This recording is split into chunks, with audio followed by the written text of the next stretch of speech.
Cool.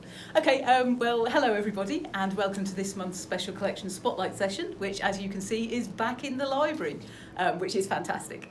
So we're back in the library again. I can get the books out on the table to show to you. It also means that I don't have to do the session entirely on my own. So Mel is behind the camera filming me for this, which means that you get to see more than just my hands with the books, which whether that's a good thing or not, we don't know, but it does mean that it's much easier for me to get the books out and show them to you.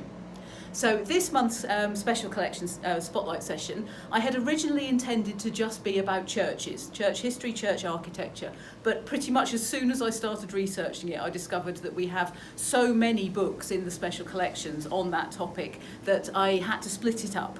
So today I will be talking about English churches, church history, church architecture. I'm not going to be looking at any of the theological books in the collections, but just looking at the more artistic ones.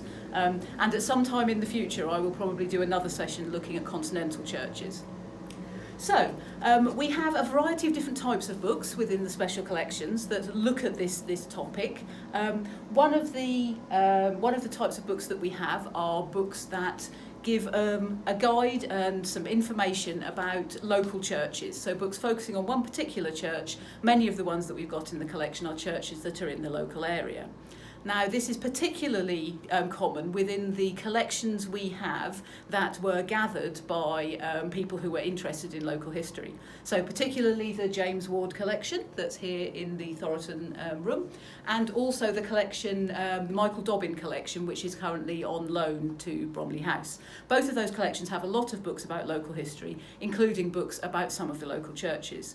And I've pulled out two of those in order to show you for this part of the session today.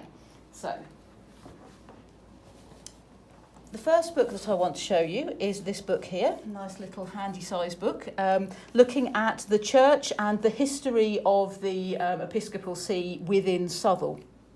So this book is, as you can see, part of Bell's Cathedral series. This particular, this book is part of the Michael Dobbin collection. So as I say, this is a collection that is currently on loan to Bromley House. The books are not borrowable, but they can be looked at and studied within the library, now that we're open again. So yes, this is a book about Southall. It was written by Reverend Arthur Dimmock. Arthur Dimmock was he received his theological training and his MA from Trinity College in Dublin, and he also wrote and published a number of works about ecclesiastical art and history. This was one of two books that he contributed to the Bell's Cathedral series, the other one being for St Paul's Cathedral in London. Now, the series was published by George Bell and Son in London in the late 19th and early 20th century, and the series was edited by a pair with some of the most fantastic names, by Joseph Gleeson White and Edward F. Strange, which, if that doesn't sound like a comic book crime-fighting duo, I don't know what does. So they edited a collection, this series of books looking at individual cathedral churches within the UK. And the books were intended to have a kind of twofold purpose. The statement about the series states that they were intended to include sufficient historical and archaeological information to be of interest to antiquarians and people who had a bit of background knowledge, but to also be in the sort of language and with the sort of information that made them appealing to people who were just visiting the churches, just sort of tourist visits. And there's quite a lot of information and some nice photographs in this and some interesting line drawings as well. Within the collections at Bromley House, we have a number of the books from this series looking at various different cathedral churches in the UK. The other book that I want to show you right now, though, is from the James Ward collection, although I think there may be a copy of this in Michael Dobbin collection as well. And you can see it's this rather nice purple-bound book with the embossed gilding on the cover. And this is a book about St Mary's Church in Nottingham. It's a book with a similar intention. It's a book which gives information about the church, about the look of the church, the history of the church and what happened there. St Mary's being one of the oldest extant churches in Nottingham. Interestingly, there's no author's name on this book.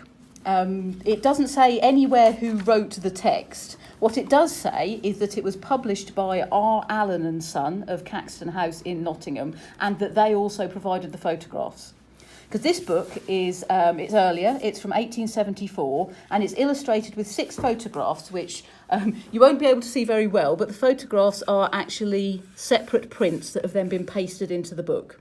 So they're not printed onto the page, they are photographs that have been created and then pasted into the book. One wonders who had the fun job of doing that in every copy of the book that was produced. But yes, so Allen and Sons are... We know of them as a photographic studio. So they produce carte de visite and similar things. Caxton House was on Long Row, number 34 Long Row, which, from a little bit of research, seems to have been a photographic studio run by a variety of different people over the years. But obviously in this period it was Allen and Son that were there and were working. And as part of their photographic business, they seem to have produced this book. Certainly they published it, they produced the photographs that accompany it. It's possible that one of them also wrote the text too. So this is quite an interesting little book. It's lovely to see the photographs from the 1870s of St Mary's Church, and it's just a rather nice thing.